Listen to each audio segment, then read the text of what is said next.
In this video, I'm going to talk about what to make sure the tenant buyer has at the time of signing the contracts. So now the tenant buyer has reviewed the contracts, sought legal advice, and you've answered all their questions that they have. It's time to sit down with them and sign the contracts. Now, during the time of the signing, you want to make sure that you have an independent witness there to witness the signing of all the documents. Now, before you start signing, you want to take pictures of their driver's license of the tenant buyers to ensure that you have the correct spelling of their names. Make sure they are who they say they are, and for the future purposes, should you ever have to go after them. Now, you can track them down via their license and also register liens against their vehicles and garnish them if needed, but you would require to have their license information, which is why I advise that you take a picture of their driver's license. You'll also want to make sure that they bring all the funds with them in a bank draft or certified check. Never accept regular check or cash. They're going to need to show and prove where the money came from when it's time to close on the purchase of the home. So they're going to need to show that the money came out of their account via a bank draft or a certified check. So they're going to need to have the receipt copy of the bank draft or the cash copy of the certified check once they get it back. So never accept the regular check or cash. Like I said, cash because they can't prove where it came from, and regular check because it can bounce. So there's less chance of there being issues with a bank draft or certified check. Now, there should be 4 different drafts, but maybe you can accept 2.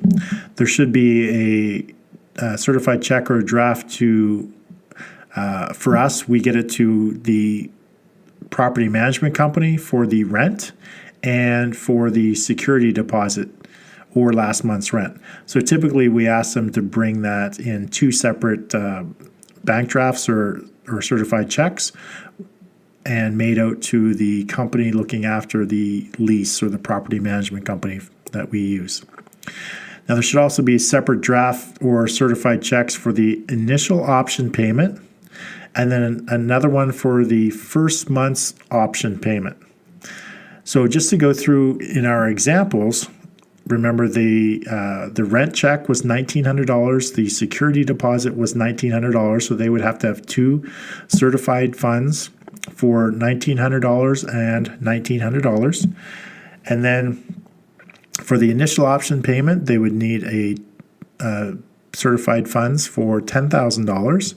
And then they would need another one for $300, which is the first month's option payment. So there's 4 separate bank drafts or certified funds. The 2 $1,900 ones are made out for us. They're made out to one company, one entity. And then the other 2, the option payments, the monthly option payment and the initial option payment, are made out to a different company. That's the way that we operate.